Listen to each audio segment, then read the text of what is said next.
Class 9-এর একটি video. এটা বাংলা বিষয়ের ওপরে। দেখো, ঘুরে দাঁড়াও বলে একটি কবিতা আছে। তার আগে বলি, আমার এই চ্যানেলটির নাম পম্পা স্টাডি সেন্টার এবং এখানে 8, 9, 10 ইতিহাস, ভূগোল, বাংলা তিনটে বিষয়ের ওপর অত্যন্ত যত্ন সহকারে ভিডিও প্রোভাইড করা হয়। স্বচ্ছ ধারণা, ক্লিন কনসেপ্ট দেওয়ার চেষ্টা করা হয়, যাতে কোনো টিউটর ছাড়াই শুধুমাত্র এই চ্যানেলটির সাহায্যে কেউ আর্টসের যে তিনটে বিষয় আছে, বাংলা, ইতিহাস, ভূগোল, খুব ভালোভাবে তৈরি হয়ে যেতে পারে। ঠিক আছে? এবং আমি জানি অনেকেরই যে সক্ষমতা নেই আর্টসের টিচার রাখার, তারা সায়েন্সের রেখেছে, ইংলিশের রেখেছে, হয়তো ইতিহাস, ভূগোল, বাংলাটা নিজেই পড়ে। তারা কিন্তু এখানে সাহায্য পেয়ে যাবে। তারা যেটুকু তারা যদি ভিডিওতে দেখতে থাকে ভিডিওগুলো, এবং অবশ্যই সাবস্ক্রাইব করে নেওয়া জরুরি, কারণ আমি রেগুলার বেসিসে ভিডিও দিতে পারি না, আমার অসুবিধা থাকে। সেই কারণে যখন ভিডিও দেব তখন তারা নোটিফিকেশান পেয়ে যাবে। কবিতাটার নাম দেখো, ঘুরে দাঁড়াও। ঘুরে দাঁড়াও মানে হচ্ছে, মানেটা পরে বলছি, মানেটা বোঝার আগে কবিতাটাও বলতে হবে। কবিতার নাম ঘুরে দাঁড়াও। কবির নাম প্রণবেন্দু দাশগুপ্ত। দেখো কবিতায় কি বলেছে।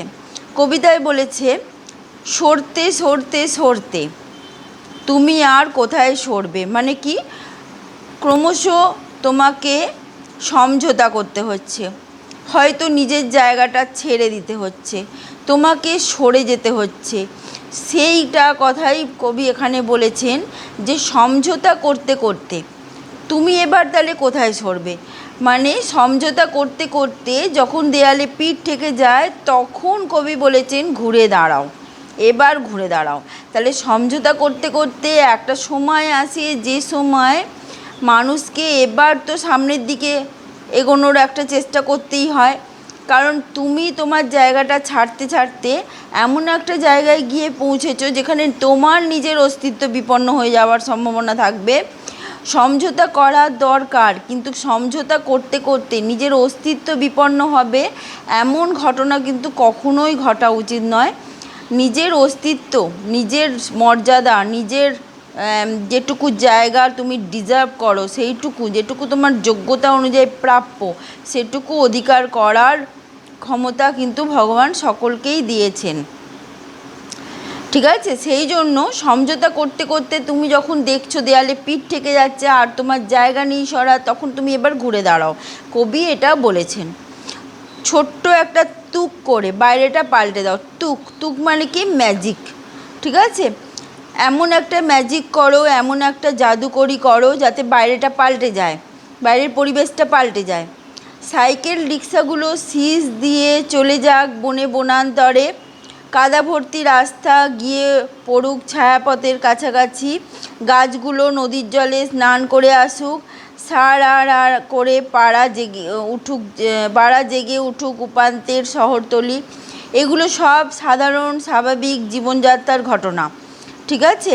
যেটা আমরা দেখি যে সাধারণ জীবনে, মানুষের জীবনে অনেক বড় বিপর্যয়, অনেক বড় সমস্যা তৈরি হলেও সাধারণ জীবনযাত্রা কিন্তু তার নিজের ছন্দে চলতেই থাকে। ঠিক আছে?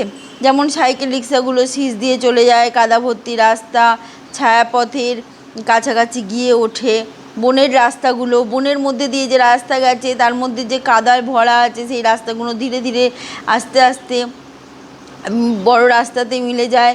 তারপরে নদীর জলে স্নান করে গাছগুলো নদীর জলে স্নান করে আসা বলতে কি বুঝিয়েছেন, কারণ আমরা জানি যে নদীর জল, সমুদ্রের জল, পুকুরের জল, এই জল বাষ্পীভূত হয় এবং সেইগুলোই পরবর্তীকালে মেঘ হয়ে যায় এবং বৃষ্টি হয়ে ঝরে পড়ে গাছগুলোর ওপরে। তাহলে গাছগুলো কিসের জলে চান করছে? নদীর জলেই চান করছে। ঠিক আছে? আচ্ছা, তুমি যদি বদলে দিতে না পারো তাহলে দাঁড়িয়ে দাঁড়িয়ে মরতে হবে। এবার দেখো, তুমি সমঝোতা করতেই পারো, কিন্তু সমঝোতা করতে করতে তোমার অস্তিত্ব বিপন্ন হয়ে যাবে। এবং তুমি যদি পরিবর্তন করতে না পারো, সময়ের সঙ্গে সঙ্গে তোমার চারপাশের পরিস্থিতিকে পাল্টে দিতে না পারো, মানে একটা বিপ্লব যদি আনতে না পারো, সমাজের আমূল পরিবর্তন করতে না পারো, তাহলে কি হবে? তোমায় দাঁড়িয়ে দাঁড়িয়ে মরতে হবে। এখন হাত বাড়াও, ধরো। যেখানে আছো সেখান থেকেই সব কিছুকে টেনে আনো।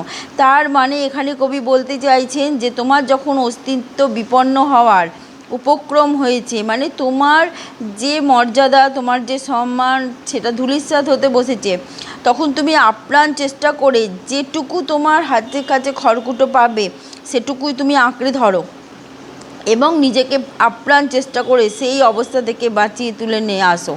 নইলে কি হবে, সরতে সরতে সরতে মানে তুমি একদিন ছাড়তে ছাড়তে পেছনে সরতে সরতে সরতে যাচ্ছ, সরতে সরতে তুমি বিন্দুর মতো মিলিয়ে যাবে। এখন ঘুরে দাঁড়াও।